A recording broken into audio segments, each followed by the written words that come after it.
ধরুন হঠাৎ ফোন এলো, বলা হলো আপনার ছেলে অ্যাক্সিডেন্ট করেছে, হাসপাতালে ভর্তি করাতে হবে, তাই এক্ষুনি টাকা পাঠান, এবং তা না হলে হয়তো আপনার ছেলেকে বাঁচানো যাবে না।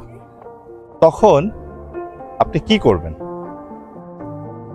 তো এরকমই একটা ঘটনা আমার পরিচিত এক মানুষের সঙ্গে ঘটেছে, একদম বাস্তব ঘটনা।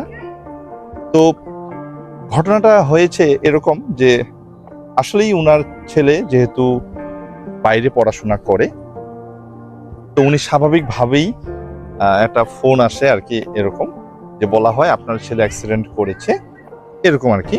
তো উনি স্বাভাবিকভাবে সেটাকে মেনে নিয়েছে, যেহেতু আমার ছেলে বাইরে থাকে এবং হতেই পারে এরকম একটা দুর্ঘটনা, এবং উনার একটি মাত্র সন্তান, তো উনি মনে করছে হ্যাঁ ঠিক আছে।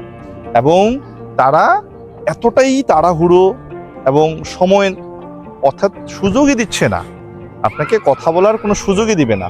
তারা অল টাইম তাকে ওনাকে ফোন দিচ্ছে, যে বলতেছে যে আপনি খুব দ্রুত টাকা পাঠান, এক্ষুনি ভর্তি করাতে হবে, এবং ভর্তি না করাইলে আপনার ছেলেকে বাঁচানো সম্ভব না।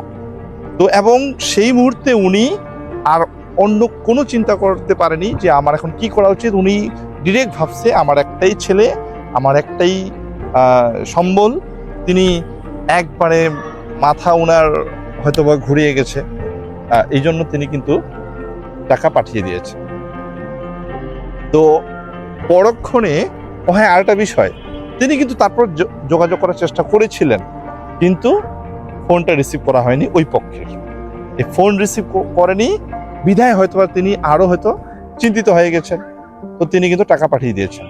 কিন্তু টাকা পাঠানোর পরে ঘটনা হইলো, খবর আসলো যে না, উনার ছেলে সুস্থ আছে, অর্থাৎ তিনি প্রতারণার শিকার হলেন।